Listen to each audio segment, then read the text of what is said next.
आपको याद होगा कि मैंने physical property as well as chemical property acid और बेस का मैंने समझाया था। आज के इस लेक्चर में हम लोग साल्ट के बारे में जानेंगे और जानेंगे कि उसका फिजिकल प्रॉपर्टी और केमिकल प्रॉपर्टी क्या होता है। देखिए, अगर साल्ट की बात की जाए ना तो these are the physical property of salt. पहले समझ लेते हैं साल्ट एक्चुअली होता क्या है, उसके बाद हम लोग फिजिकल प्रॉपर्टी पे बात करेंगे। आइए देखिए, साल्ट एक तरह का एक आयोनिक कंपाउंड होता है। ये क्या होता है? एक आयोनिक कंपाउंड होता है जो बनता कैसे है। सबसे पहला सवाल आपके मन में आएगा कि साल्ट का निर्माण कैसे होता है। तो देखो, इसका बहुत ही सिंपल तरीका है साल्ट का निर्माण होने का। जब एसिड और बेस जब एसिड और बेस आपस में रिएक्शन करता है तो साल्ट बनाता है। बहुत ही सिंपल लॉजिक है। जब एसिड और बेस आपस में रिएक्शन करता है तो वो साल्ट का निर्माण करता है। और उसी प्रोसेस को क्या बोला जाता है? उस टाइप्स के रिएक्शन को क्या बोला जाता है? Neutralisation reaction. न्यूट्रल हो गया क्योंकि एसिड में H प्लस आयन है। देखो, एसिड में क्या है? H प्लस आयन, और बेस में क्या है? OH minus ion. तो ये मिलके ये न्यूट्रलाइज हो जाता है। ठीक है, तो साल्ट ना एक न्यूट्रल कंपाउंड होता है, ये भी ध्यान रखना। और इसीलिए इसका जो रिएक्शन का जो प्रोसेस है उसको हम लोग क्या बोलते हैं? Neutralisation reaction. तो यहां तक भी समझ में आ गया, ये एक आयोनिक कंपाउंड होता है। जनरली साल्ट का जो पीएच वैल्यू होता है ना वो कितना होता है? तो साल्ट का पीएच वैल्यू 7 होता है, ये जनरली याद रखना। अब और बात करते हैं। There are number of salt. बहुत तरह के साल्ट आपको देखने को मिलेंगे, जिसमें सबसे जो कॉमन साल्ट है वो कौन सा है? सोडियम क्लोराइड, जिसको हम लोग क्या बोलते हैं? NaCl भी बोलते हैं, NaCl के नाम से भी जानते हैं। सबसे कॉमन साल्ट इसको बोला जाता है। इसको टेबल साल्ट भी बोला जाता है। किसको टेबल साल्ट बोला जाता है? NaCl को। NaCl कहने का तात्पर्य यह है कि सोडियम क्लोराइड को ही टेबल साल्ट के नाम से जाना जाता है। हम लोग जो खाना में जो साल्ट यूज करते हैं ना वो एक्चुअली सोडियम क्लोराइड ही होता है, ये भी ध्यान रखना। फूड के टेस्ट को इनहांस करने के लिए NaCl को यूज किया जाता है। तो आई होप आपको साल्ट के बारे में बहुत कुछ पता चल गया होगा और ये रिएक्शन भी समझ में आ गया होगा कि न्यूट्रलाइजेशन रिएक्शन क्या होता है। अब देखो, साल्ट तो समझ में आ गया। अब इसका कैरेक्टरिस्टिक्स क्या है? कैरेक्टरिस्टिक्स मतलब फिजिकल कैरेक्टरिस्टिक्स क्या है साल्ट का। तो देखो, जो भी साल्ट आपको दिखेगा ना, जैसे कि NaCl या NaOH या Na2CO3, क्या है? Sodium chloride, sodium hydroxide, sodium carbonate, एक और होता है सोडियम बाइकार्बोनेट। ये सब साल्ट है। ये सब क्या है? साल्ट है। जो कम से कम एटलीस्ट इतना साल्ट को ध्यान में रखना। Sodium chloride, sodium hydroxide, sodium bicarbonate और सोडियम कार्बोनेट और बाइकार्बोनेट जिसमें हाइड्रोजन आ जाएगा तो सोडियम बाइकार्बोनेट ये हो जाएगा। तो दीज आर द साल्ट। अब ये जो साल्ट है ना, और भी साल्ट होते हैं, ये कॉमन है जो आपको याद रखना है। तो ये जो साल्ट होते हैं इसका फिजिकल कैरेक्टरिस्टिक्स क्या होता है उसको समझते हैं। देखो, ज्यादातर साल्ट जो आपको दिखेगा ना वो क्रिस्टल नेचर का होता है, क्रिस्टल सॉलिड होता है ज्यादातर साल्ट। बनता कैसे है? तो एसिड और बेस जब आपस में रिएक्शन करता है तो वो न्यूट्रल कंपाउंड बना लेता है, न्यूट्रल आयोनिक कंपाउंड बना लेता है और वही साल्ट का निर्माण करता है। ठीक है, पीएच कितना होता है? 7 होता है। याद करते चलिएगा सब चीज।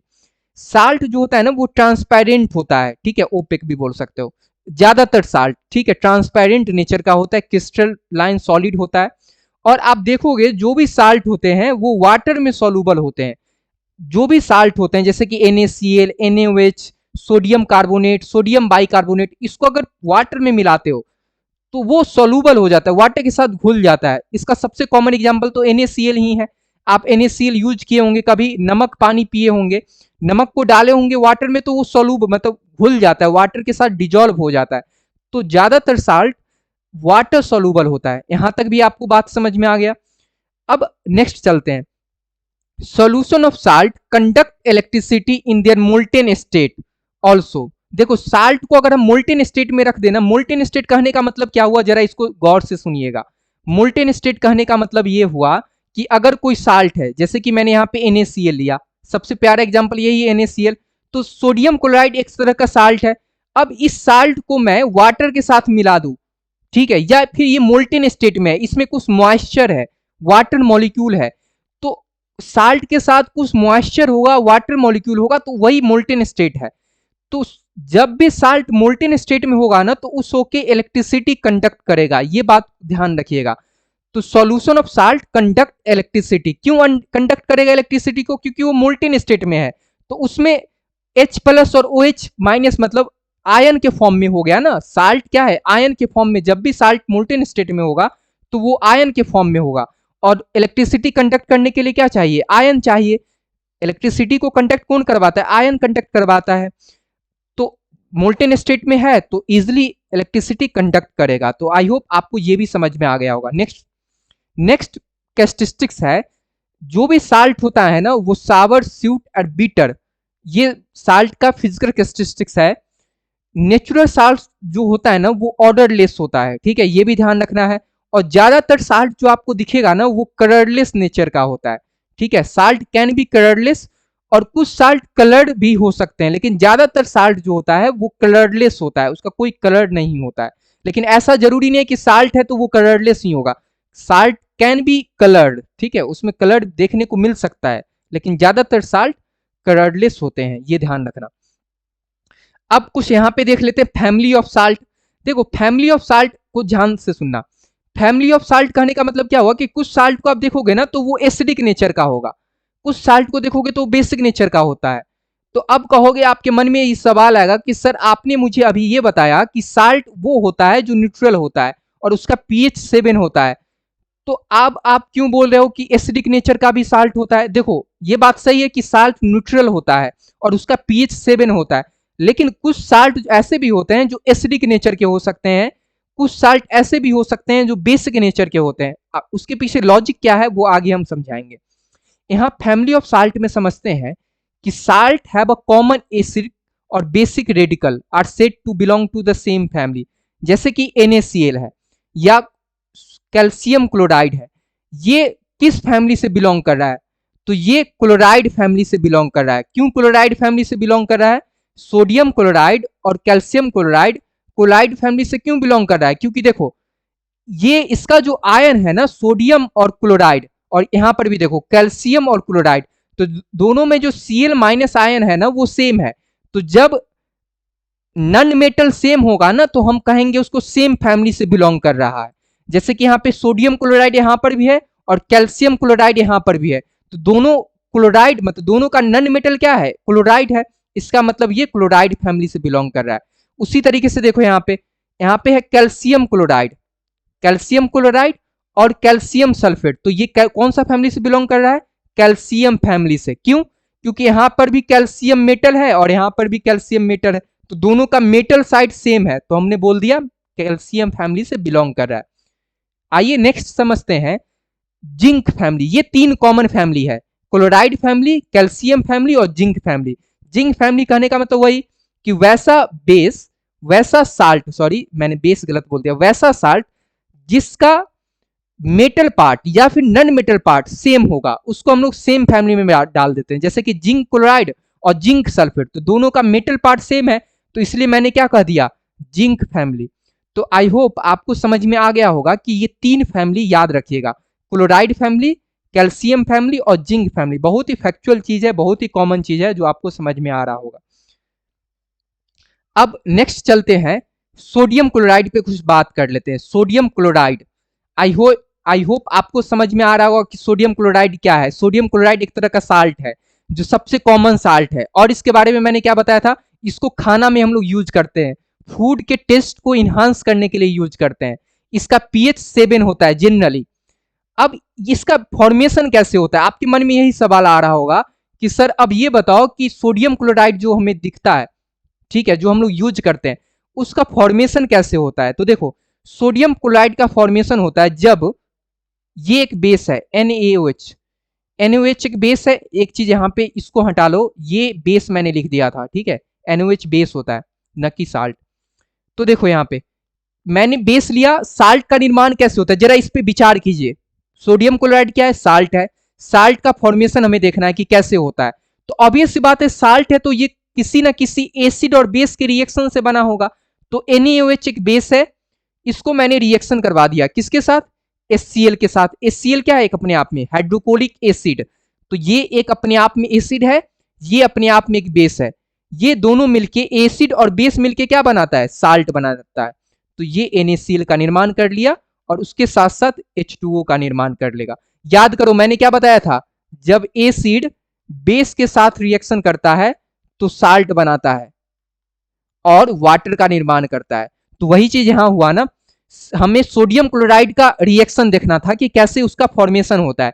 तो NaOH को, NaOH एक बेस है, उसको HCl के साथ मैंने रिएक्शन करवाया तो NaCl बन गया जो कि एक साल्ट है प्लस H2O।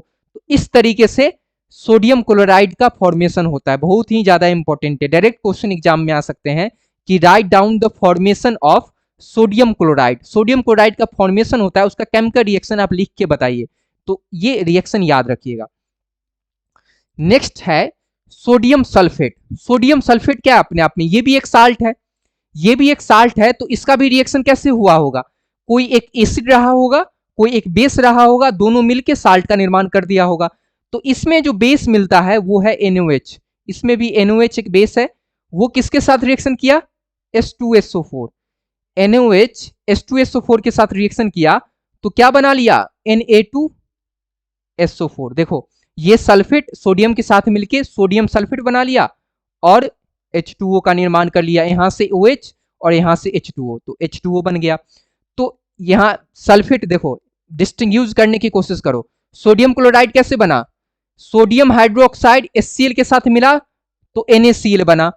अब सोडियम हाइड्रोक्साइड H2SO4 के साथ मिला तो क्या बन गया, Na2SO4। तो इस तरीके से डिस्टिंग्विश कर लीजिएगा ताकि आपको ध्यान रहे चीजें, सेम चीज है दोनों, याद रखना।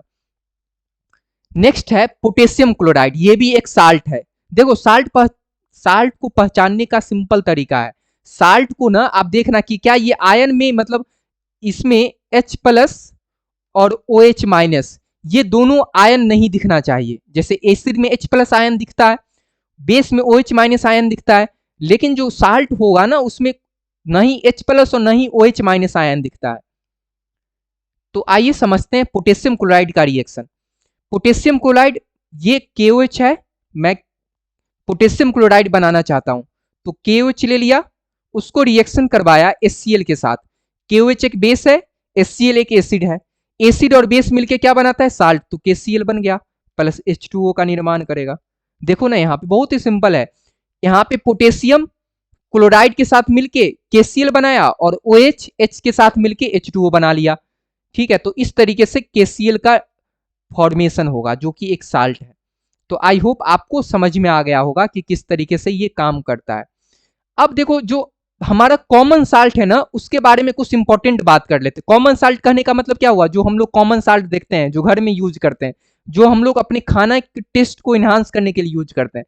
तो कॉमन साल्ट NaCl है, ठीक है, इसको टेबल साल्ट भी बोला जाता है, मैंने पहले ही बता दिया है। इसका pH जो है वो 7 होता है जनरली, ठीक है, फूड के टेस्ट को इनहांस करने के लिए यूज करते हैं। ठीक है, इसका रिएक्शन कैसे होता है वो मैंने बता दिया है। कैसे रिएक्शन होता है, जब NaOH देखो कॉमन साल्ट का मतलब सोडियम क्लोराइड, इसका रिएक्शन कैसे होता है, जब NaOH HCl के साथ रिएक्शन करता है तो ये क्या बना लेता है, NaCl प्लस H2O। तो कॉमन साल्ट का रिएक्शन क्या होगा ये एग्जाम में पूछा जा सकता है, तो ध्यान रखना। तो आई होप आपको समझ में आ गया होगा कि कॉमन साल्ट क्या होता है, उसका प्रॉपर्टी क्या होता है और उसका रिएक्शन, उसका फॉर्मेशन कैसे होता है, वो आपको समझ में आ गया होगा। अब नेक्स्ट चलते हैं, एक टर्म यूज किया जाता है acidic salt, basic salt, neutral salt. तो ये तीनों है क्या, इसके पीछे लॉजिक क्या है, उसको आइए समझते हैं। देखो सबसे पहले समझते हैं एसिडिक साल्ट, एसिड साल्ट या एसिडिक साल्ट। देखो एसिडिक साल्ट कहने का मतलब ये हुआ ना, नाम से ही पता चला एसिडिक साल्ट। तो याद करो मैंने क्या आपको बताया है कि साल्ट कैसे बनता है, जब एसिड बेस के साथ रिएक्शन करता है तो साल्ट का निर्माण करता है। क्लियर है, जब एसिड बेस के साथ रिएक्शन करेगा तो साल्ट का निर्माण करेगा। तो एसिडिक साल्ट का नेचर क्या होता है, तो एसिडिक साल्ट वो साल्ट होता है ना जिसमें जब स्ट्रॉन्ग एसिड, एसिडिक साल्ट क्या होता है, जब स्ट्रॉन्ग एसिड वीक एसिड के साथ, वीक बेस के साथ मिलता है तो एसिडिक साल्ट का निर्माण करता है, एसिडिक साल्ट का निर्माण करता है। ये लॉजिक को समझो, देखो आप नाम से ही पहचान लोगे, एसिडिक साल्ट नाम है मतलब कि एसिड डोमिनेट है, मतलब स्ट्रॉन्ग एसिड जब वीक बेस के साथ मिलेगा तो एसिडिक साल्ट का निर्माण करेगा। आ गई बात समझ में ना, एसिडिक साल्ट किसको कहेंगे? जब स्ट्रॉन्ग एसिड कहने का मतलब जिसका पीएच 1 से 3 के बीच में हो, और वीक एसिड मतलब जो काफी वीक एसिड होगा, वीक बेस होगा। हम बताएंगे वीक बेस होता क्या है अगले लेक्चर में, बस यहाँ पे इतना समझ लीजिए कि स्ट्रॉन्ग एसिड और वीक बेस मिलके एसिडिक साल्ट का निर्माण करेगा। अच्छा, अब कहोगे वीक बेस किसको कहेंगे? तो ये तो एसिडिक साल्ट आपको समझ में आ गया होगा। अब एक और होता है बेसिक साल्ट। बेसिक साल्ट क्या होगा? तो बेसिक साल्ट में आप जरा आप ही बताओ, बेसिक साल्ट आप किसको कहेंगे? जिसमें स्ट्रॉन्ग बेस होगा। वीक बेसिक साल्ट किसको कहेंगे आप? Basic salt. अब आप नाम से ही बता दोगे, बेसिक साल्ट बोला जा रहा है, इसका मतलब वीक एसिड होगा, वीक एसिड होगा प्लस, और बेसिक मतलब कि ऐसा साल्ट है जिसमें बेसिक नेचर ज्यादा है। तो बेसिक नेचर कब डोमिनेट करेगा? जब स्ट्रॉन्ग बेस लेंगे हम, तो स्ट्रॉन्ग बेस ले लो, स्ट्रॉन्ग बेस।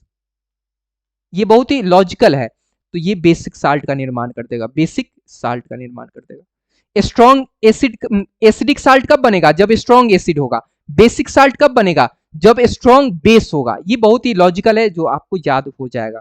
आई होप यहां तक समझ में आ गया होगा अच्छे ढंग से। अब नेक्स्ट आइए समझते हैं कुछ इंपॉर्टेंट रिएक्शन जो आपको याद होना चाहिए। साल्ट मतलब सोडियम हाइड्रोक्साइड। तो सोडियम हाइड्रोक्साइड का रिएक्शन पूछ लिया जाएगा एग्जाम में कि write down the formation of sodium hydroxide. तो ये सब आपको याद रखना है, मैं इसका रिएक्शन बता दे रहा हूं। जैसे कि फॉर्मेशन ऑफ सोडियम हाइड्रोक्साइड, तो ये कैसे इसका फॉर्मेशन होता है? तो ये ध्यान रखना, जब साल्ट H2O के साथ मिलता है तो सोडियम हाइड्रोक्साइड का निर्माण करता है, उसके साथ साथ Cl2 भी बनता है और H2 गैस भी रिलीज होता है। देखो और भी रिएक्शन हो सकता है, मतलब सोडियम हाइड्रोक्साइड के फॉर्मेशन का और भी तरीका हो सकता है, जिसमें से एक तरीका ये है कि सोडियम क्लोराइड को वाटर के साथ रिएक्शन करवाएंगे तो सोडियम हाइड्रोक्साइड, क्लोराइड और H2O बना लेगा, H2 बना लेगा। एक और है ब्लीचिंग पाउडर। ब्लीचिंग पाउडर का रिएक्शन क्या होता है? जैसे कि कैल्शियम हाइड्रोक्साइड को जब हम रिएक्शन करवाएंगे क्लोराइड के साथ, तो ये क्या बना लेगा? Ca कैल्शियम क्लोराइड, CaOCl2, ये ब्लीचिंग पाउडर बन जाएगा और ये H2O बनेगा। ब्लीचिंग पाउडर जिसको हम लोग किसी भी चीज को साफ वगैरह करने के लिए यूज करते हैं। तो ये रिएक्शन याद रखना, कैल्शियम हाइड्रोक्साइड को Cl2 के साथ रिएक्शन करेंगे तो ब्लीचिंग पाउडर का निर्माण करेगा। एक और है ब्रेकिंग सोडा। ब्रेकिंग सोडा का कहां यूज करते हैं? ब्रेकिंग सोडा एक्चुअली जो है ना, एक होता है ब्रेकिंग सोडा और एक होता है वॉशिंग सोडा। ठीक है, तो ये मैं कंफ्यूजन दूर कर रहा हूं, पहले ये कंफ्यूजन दूर कर लो।